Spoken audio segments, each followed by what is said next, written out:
Hello friends, my name is Ravi Kumar Bhardwaj. This is part first of C language.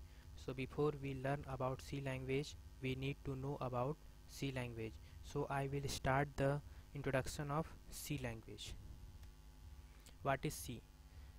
Basically C को USA में AT&T bell laboratory में 1972 को develop किया गया था। इसके डेवलपर का नाम डेनिस रिची है। सी एक हाई लेवल लैंग्वेज प्रोग्रामिंग है बिकॉज यह ज़्यादा रिलायबल है, ज़्यादा सिंपल है एंड ईजी टू यूज। इसे हम ईजिली यूज कर सकते हैं।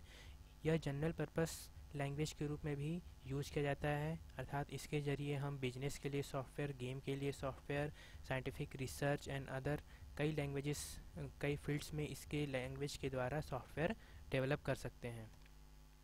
सी को हम डॉस और यूनिक्स दोनों इन्वायरमेंट में रन कर सकते हैं। सी एक high level structural oriented programming language है।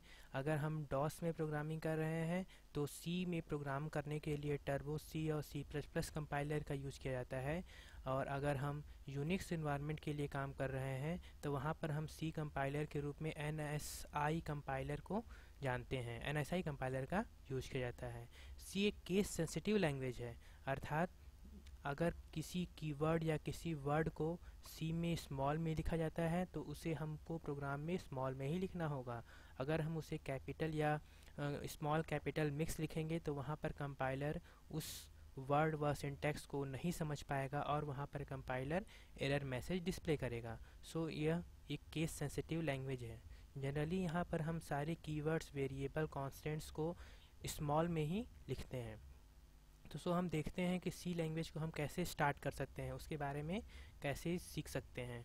तो अगर हम इंग्लिश लैंग्वेज का बात करें तो अगर हमें इंग्लिश लैंग्वेज पढ़ना होता है, सीखना होता है, सबसे पहले हम उसके अल्फ़ाबेट्स के बारे में सीखते हैं।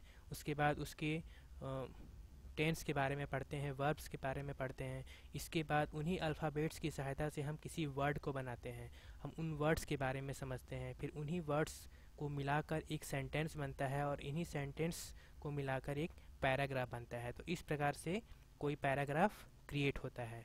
अगर हम सी लैंग्वेज की बात करें तो सी लैंग्वेज का भी कॉन्सेप्ट इसी के ऊपर बेस्ड होता है।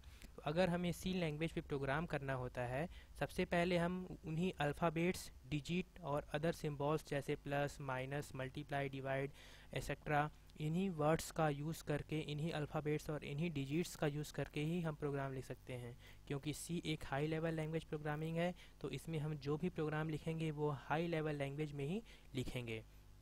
तो इसके लिए हम इन्हीं अल्फ़ाबेट्स, डिजिट्स और सिंबल्स का यूज़ करेंगे। इसके बाद आता है कांस्टेंट, वेरिएबल व कीवर्ड्स। तो इन कांस्टेंट, वेरिएबल या कीवर्ड्स को इन्हीं अल्फ़ाबेट्स और अदर सिंबल्स का यूज़ करके बनाया जाता है। इनके बारे में हम बेसिक कॉन्सेप्ट आगे आने वाले चैप्टर्स में पढ़ेंगे। इसके बाद इन्हीं कांस्टेंट, वेरिएबल और कीवर्ड्स के माध्यम से कोई इंस्ट्रक्शन तैयार कर सकते हैं। इंस्ट्रक्शन का अर्थ होता है एक निर्देश, जिसके जरिए हम कंप्यूटर को निर्देश देते हैं कि उसे किस वर्क को क्या ऑपरेशन परफॉर्म करना है। और इन्हीं इंस्ट्रक्शंस को मिलाकर बहुत सारे इंस्ट्रक्शंस को, सेट ऑफ इंस्ट्रक्शंस को, सीक्वेंस ऑफ इंस्ट्रक्शंस को लिखने से हम किसी प्रोग्राम को क्रिएट कर सकते हैं।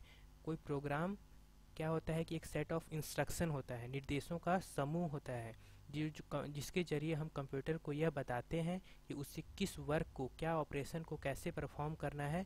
उस बेस पे भी कंप्यूटर अपने वर्क को परफॉर्म करता है। सो गाइस, ये था basic concept of C language. हम इसके बारे में और ज़्यादा लर्न आने वाले अगले पार्ट्स में करेंगे। So guys, I hope you enjoy it. Please subscribe to my channel. Thank you. Bye.